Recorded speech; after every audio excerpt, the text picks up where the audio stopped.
Hi mga love! So for today's Rabas, dito lang to sa Kabangan Kamulig Albay, malapit sa Sumlang Lake. Nag-staycation po ang person kasama ang faculty ng school. So ito mga loves, ang entrance sila papasok sa kanilang staycation house. Kung mapapansin niyo, pabungad pa lang, wow, may pabugambilya at palaweret na ang bahay. So apakalawak loves ng kanilang ground. So, tingnan nyo naman ang view. Super duper amazing! Apakaganda, diba? Ayan. So, may prestige sila dyan. So, tingnan nyo naman. Apakabongga ng pagbugambilya ng place na ito. So, sa likod niyan, mga loves, makikita ninyo may pool at ito yung kailang pabungalow type na bahay. So, yan yung jacuzzi. Walang water no time na yan. So, meron silang dalawang malinis at preskong pool. So, may pa-umbrella sila dito at mga white rattan chair. So, ayan mga loves, ang kanilang view. Siyempre, may pa-barbecue corner sila dyan.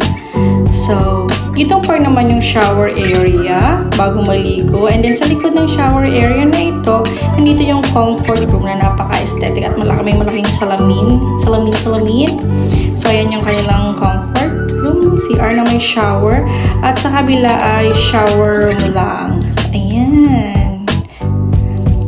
May pasalamin si Malabs. So, ayan po yung kailang. May palababo dito mga loves, syempre. Kasi para yung kinainan dun sa napakalaking table, dito po huhugasan. So, balik na tayo doon sa bahay mga loves. So, ito yung kailang, napakalaking pintuan pasok sa bahay. So, ayan yung kailang malawak na sala. So, tingnan nyo naman yung mga gamit nila, napaka-aesthetic. So, ayan yung isang kwarto. Ayan yung nasa love picture lang mga loves kasi tulog sila yung mga time na yan.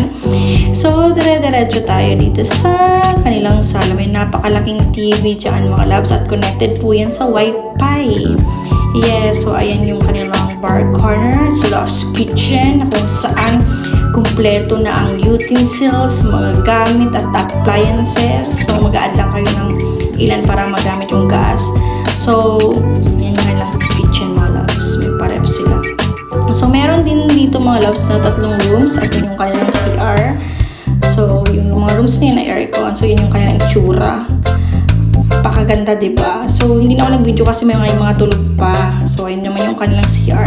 So, mga morning mga loves, ito ang ganap namin. Pa-breakfast ang aming mayor. May papansit, paitlog. So, sama-sama kaming kumain ng morning.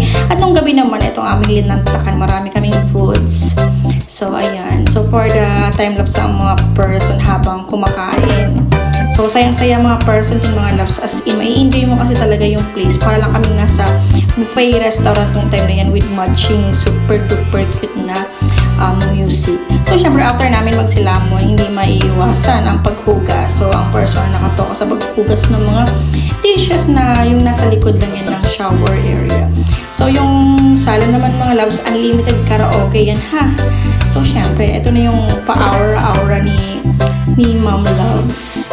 Ang mga pa-aura sa pool. Ayan. Shout out sa aking cameraman. Ayan. So, for the smile lang ang person from IG picture and tamang pupit lang si Mom Loves. Mag-e-emote-emote. Syempre, paminsan-minsan. Ayan. Emote-emote lang ang person. Feeling maganda yarn. So, for the swimming lang si Mom Loves nung morning habang wala pa ang araw. At picture-picture, video-video, shoot-shoot para sa ating social media accounts. Diba? Tamang pa-cute and smile lang. Mom Loves, sanang pailong, charis. So, ayan. Tamang tampisaw si Mom Loves sa pool. At syempre, hindi maiiwasan ang singilan after ng outing. Walang makakalamang, dapat bayad lahat. Kahit pisong duling ang kulang, kailangang bayaran. Ayan. So, for the bayad ng mga person ng kanilang share sa outing na ito. So, hanggang dito na lang mga loves ang pasyal ko. So, ayan, pauwi na ang person dyan. Kaya magbababay na kami. Thank you so much.